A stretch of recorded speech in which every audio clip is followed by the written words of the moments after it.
Miércoles 15 de junio de 2022. Estimados amigos, en la noche del lunes 13 de junio se confirmó la nula disposición a una solución pacífica de parte de los grupos terroristas que actúan en la macrozona sur, con una demostración de fuerzas consistente en una operación perfectamente planeada y ejecutada. Una serie de fracciones de encapuchados armados cortaron en forma simultánea los caminos principales de la provincia de Malleco, aislando sus principales centros poblados por algunas horas.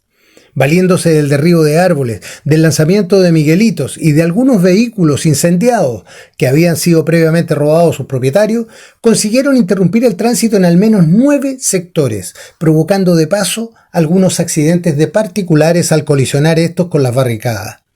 Consultada a primera hora del día siguiente, la ministra del Interior,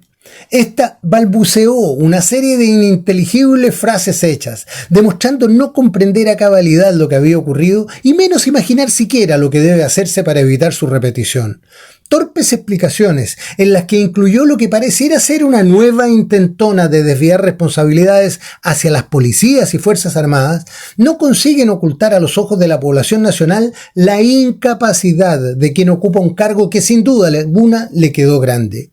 Este martes, al término de la sesión de la Cámara de Diputados, donde se había aprobado la renovación del estado de emergencia, la doctora volvería a repetir las mismas explicaciones, sin presentar ideas válidas para enfrentar la situación. Es de esperar que su subsecretario Monsalve salga a dar la cara con algo más de solvencia. Pero el problema de fondo no radica en una u otra explicación, sino en la estrategia defensiva que los distintos gobiernos vienen aplicando sobre un conflicto en el cual el Estado de Chile es agredido por grupos armados que pretenden escindirse para crear un ente independiente justo al medio del territorio nacional. Así lo han declarado de forma reiterada y sin mediar reacción alguna de las autoridades, pese a que la Ley 12.927 de Seguridad del Estado establece claramente que comete delito contra la seguridad interior quien incite, induzca, financie o ayude a la organización de milicias privadas, grupos de combate u otras organizaciones semejantes y a quienes formen parte de ellas. Pero, como hemos visto en el pasado, el temor paralizante a las represalias de los organismos de derechos humanos, al cual agregamos en la actualidad las trancas ideológicas de quienes comparten el ideario revolucionario de los terroristas, han impedido que este conflicto fuera evitado o controlado a tiempo, dejando al Estado en una posición de total debilidad frente a grupos cada vez más violentos y seguros de lo que hacen. A raíz de ello, los sucesivos gobiernos han abandonado a su suerte a la población local, eludiendo sus obligaciones y chuteando el problema a sus sucesores mediante el insano ocultamiento de sus reales alcances, negándose a asumir el costo de tener que enfrentarlo durante su gestión.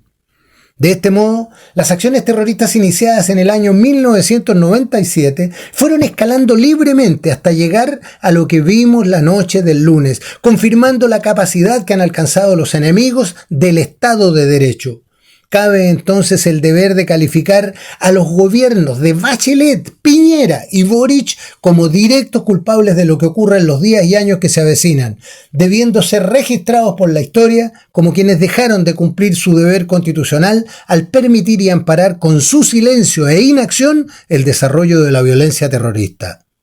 Es probable que ante la debilidad gubernamental y su negativa a utilizar la fuerza legítima del Estado, la propia población acabe organizándose para proteger y defender sus vidas e intereses, alimentando así la tensión existente hasta llevarnos a un conflicto mayor que se hará cada vez menos controlable para el gobierno de turno.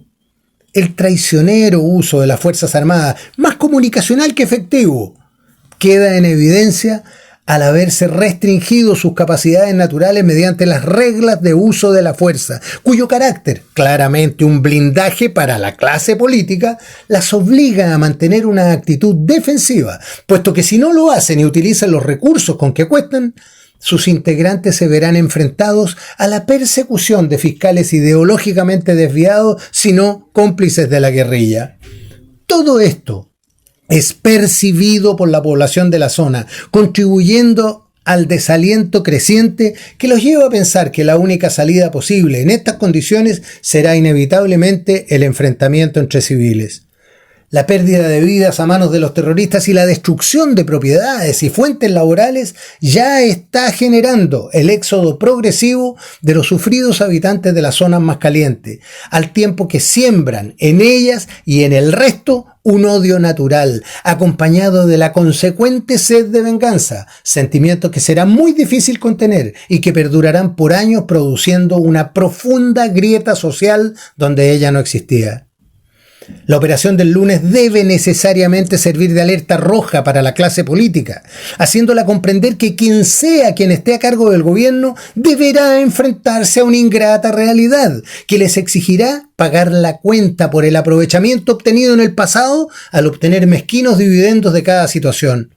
Entre tanto, el cuadro se complica cada vez más al haber indicativos de la probable incursión de agentes de inteligencia extranjeros en el sur de Argentina y quién sabe si no lo hicieron en Chile, arribados a Ezeiza a bordo de un avión de carga de matrícula venezolana y cuya identificación positiva comprobó que junto a 14 miembros del Servicio de Inteligencia venezolano viajaban 5 integrantes de Al-Quds, una organización de la Guardia Revolucionaria Islámica especializada en guerras asimétricas y en operaciones de inteligencia militar. Conociendo nuestra paupérrima capacidad de contrainteligencia, cabe imaginar cuán fácil puede resultar para ellos pasearse por Chile, donde una corte de acomplejados y resentidos aún no es capaz de aprobar una verdadera ley de inteligencia que permita contar con los medios necesarios para detectar y anular este tipo de operaciones. Respecto del conflicto sureño, algunas voces plantean ideas de solución que resultan inútiles desde su misma definición, al creer ingenuamente que una visión pacifista o buenista es lo mejor para terminar con algo que demuestran estar viendo desde lo lejos, cómodamente sentados en la capital de Chile o en alguno de los balnearios de la zona central. Es hora de que se escuchen las voces de quienes viven el problema en toda su magnitud, dejando de lado propuestas tan inoficiosas como el diálogo entre sordos o con las personas equivocadas, junto a sugerencias de mediaciones internacionales que solo conducirán a acrecentar el daño. Asumamos de una vez por todas que estamos frente a una grave amenaza contra la integridad territorial, provocada por algunos grupos paramilitares que, asociados al narcoterrorismo, deben ser neutralizados en el menor plazo posible antes de que se unan y potencien, conformando un frente guerrillero con poder de combate real.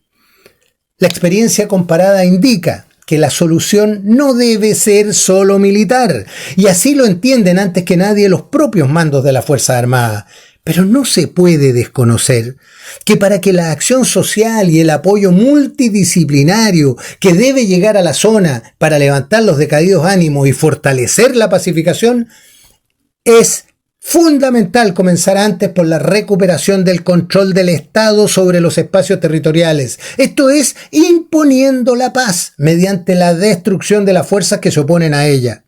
De nada sirve, salvo para estimular la violencia, el seguir actuando a la defensiva, protegiendo instalaciones o lugares críticos mientras se deja espacio libre para que los terroristas se desplacen, escojan dónde actuar y golpeen en forma sorpresiva donde menos se los espere. Eso es simplemente estúpido e ineficaz, incentivando a los terroristas para llevar a cabo más acciones y rodeándolos de una aureola heroica que fomentará el reclutamiento de los infaltables soñadores provenientes de las ciudades lejanas o incluso desde el extranjero.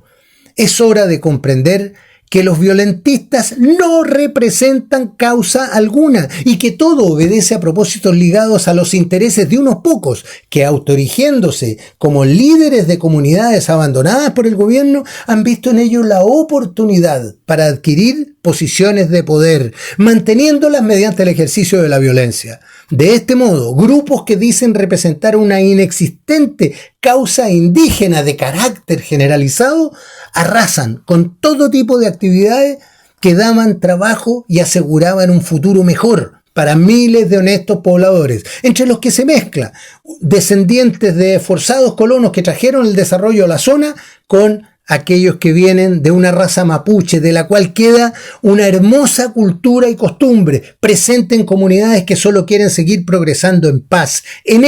su país, Chile, hogar común donde forman parte de una única nación, la chilena. Soy Patricio Quilot.